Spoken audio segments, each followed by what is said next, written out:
और अगर ऐसा नहीं है तो ऐसे नफरत अंगेज बयानों के बाद इस शख्स को जेल के अंदर होना चाहिए था। अस्सलाम वालेकुम। आज हम जिस वीडियो पे रिएक्शन देने वाले हैं वो है हसी टीवी की। इंडिया के एक जो पुजारी है, पंडित है, उसने जो इस्लाम के खिलाफ बयान दिया है। उसने कहा है कि हम जो है कैबतुल्लाह को भी, जो हमारा काबा है वो भी हम जो है मुसलमानों से लेंगे। और इसराइल को उसने कहा है कि मुसलमानों के खिलाफ, उसने कहा है कि हमें भेजें, हम लड़ेंगे मुसलमानों के खिलाफ। और बहुत सी ऐसी बातें जो वक्तन फवक्तन वो पंडित करता रहता है।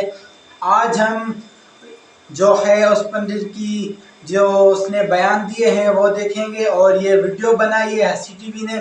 तो आइए हम इस इंफॉर्मेटिव वीडियो को शुरू करते हैं। अगर आपने अभी तक हमारा चैनल सब्सक्राइब नहीं किया हुआ तो सब्सक्राइब कर ले आने वाली इंफॉर्मेटिव वीडियोस के लिए। तो चलिए हम शुरू करते हैं। अस्सलाम वालेकुम दोस्तों, मेरा नाम है असीब शफकत और आप देख रहे हैं हसी टीवी।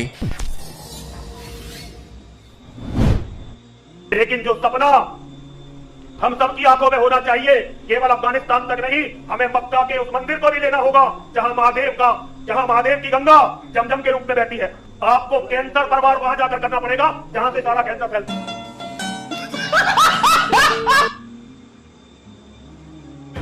शिव शक्ति धर्म स्थापना से मैं महामंडलेश्वर यति नरसिंहानंद गिरी और मेरे साथ है मेरे शिष्यगण। आज हम इजराइल से एक अनुरोध करना चाहते हैं, इजराइल के धार्मिक नेताओं से भी और इजराइल के नेताओं से भी। हम इजराइल के नेताओं से कहना चाहते हैं कि वो हमें इजराइल में बसने की सुविधा दें। हमारी धार्मिक आस्थाओं और धार्मिक मान्यताओं के साथ हमें इजराइल में बसने की सुविधा दें, क्योंकि जिस बीमारी से वो लड़ रहे हैं, मानवता के जिस कैंसर से वो लड़ रहे हैं, हम पिछले 1400 सालों से उस कैंसर के पीड़ित हैं। हमारा और यहूदियों का शत्रु एक ही है, मोहम्मद और मोहम्मद की शैतानी किताब। हम शांति के समय में अपने कार्य करेंगे और जब कभी भी युद्ध या आपातकाल होगा, हम निःशुल्क बिना कोई डर लिए इजराइल की सरकार से हर युद्ध को आपके साथ लड़ेंगे और आपातकाल में आपके अनुसार, देश के अनुसार जो इजराइल के हित में होगा उस कार्य को करेंगे। बंदे की शक्ल को तो आप यकीनन पहचानते होंगे, जिसका नाम है यति नरसिंहानंद, जो उत्तर प्रदेश के गाजियाबाद शहर के दसना देवी मंदिर का पुजारी है और अपने इस्लाम और मुसलमान मुखालिफ नफरत और जहर से भरी बयानबाजी के लिए जाना जाता है। जी हाँ, ये वही बंदा है जो कि इस्लाम और मुसलमानों को कैंसर कहकर खुलेआम ये बयान देता है कि हमें मक्का और काबा पर भी हमला करके कब्जा करना पड़ेगा, जहाँ से इस बीमारी की यानी इस्लाम की शुरुआत होती है, क्योंकि ये हमारे भगवान का मंदिर है और यहाँ भी गंगा की तरह जमजम मौजूद है। कहते हैं कि औकात और ज़रूरत से ज़्यादा अगर किसी शख्स को कुछ मिल जाए तो वो इसे कंट्रोल नहीं कर पाता। अब हिंदुस्तान के अंदर क्योंकि हुकूमत ही कट्टर हिंदू नस्ल परस्ताना सोच की हामिल बीजेपी और आरएसएस की है, जो बजाते खुद इंतहा पसंदी को बढ़ाकर हिंदू कौम से मजहब और देशभक्ति का वोट लेती है, खुद दिन रात मुसलमानों को हिंदुस्तान से ख़त्म करने और इनकी तजलील का कोई भी मौका हाथ से नहीं जाने देती। तब आप सोच सकते हैं कि इस सूरत हाल के अंदर उम्र के आखिरी हिस्से के अंदर एक सटियाए हुए शख्स का कॉन्फिडेंस लेवल क्या होगा, जो मुसलमानों को दहशतगर्द कहकर खुद मुंह से फूल बरसा रहा है।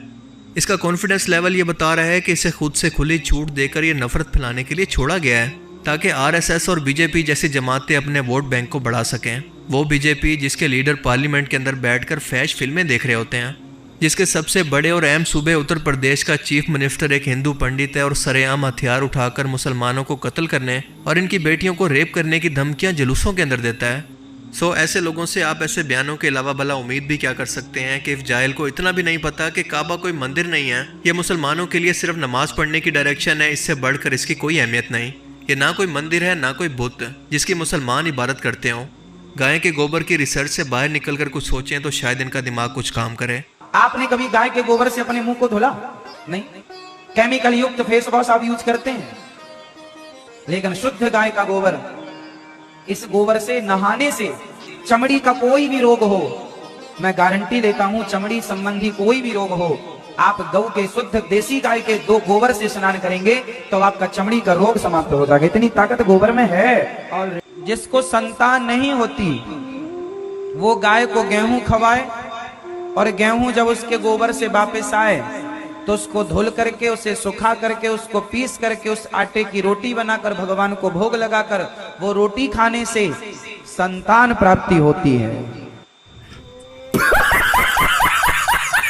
गोबर से इतनी मोहब्बत है कि इनका बफ चले तो फेस वॉश के साथ साथ सुबह नाश्ते के अंदर भी ये गाय का गोबर ही खाएं। और ये लोग ऐसी हरकतें करके हिंदुत्व को प्रमोट करना चाहते हैं, अंदाजा लगाएं।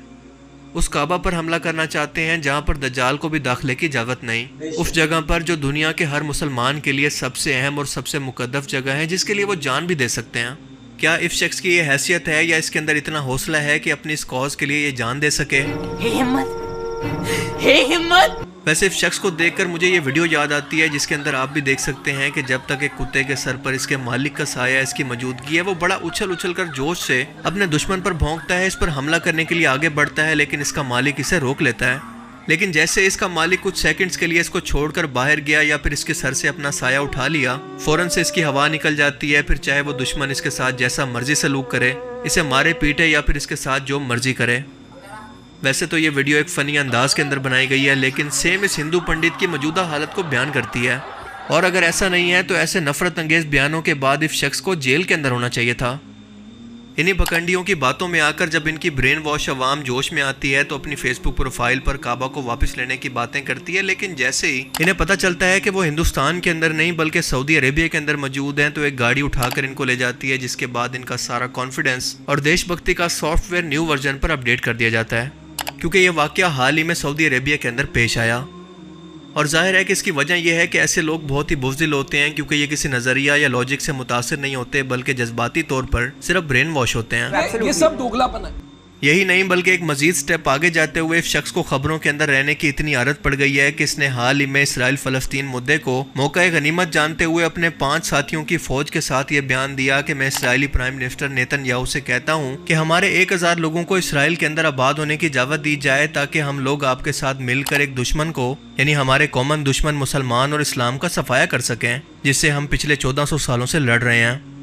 अब इस तरह के बयानात के बाद इस शख्स की नफरत का अंदाज़ा लगाएं कि ये किस तरह से दिलो दिमाग के अंदर मुसलमानों के खिलाफ नफरत से भरा हुआ है। ये बंदा अपने ऊट पटांग बयानों की वजह से इतना खबरों के अंदर रहा है कि इसे खुद हिंदुस्तान के अंदर भी अब कोई सीरियस नहीं लेता, बल्कि लोग तो अब इसे सिर्फ इंटरटेनमेंट के लिए सुनते हैं। इन लोगों की शक्लें देखें, क्या ये शक्लें होती हैं बॉर्डर पर जाकर लड़ने वाली? प्रेशर कुकर की सीटी से ही जिन लोगों की पतलूनें गिली हो जाती हैं, वो बॉर्डर पर जाकर लड़ने की बातें कर रहे हैं। ये दिन भी देखने थे। और याद रहे कि मैं यहाँ पर सब हिंदुओं और पंडितों की बात नहीं कर रहा, बल्कि सिर्फ इन कुछ खास लोगों की बात कर रहा हूँ जो कि ये नफरत फैलाने और तोड़ने का काम करते हैं।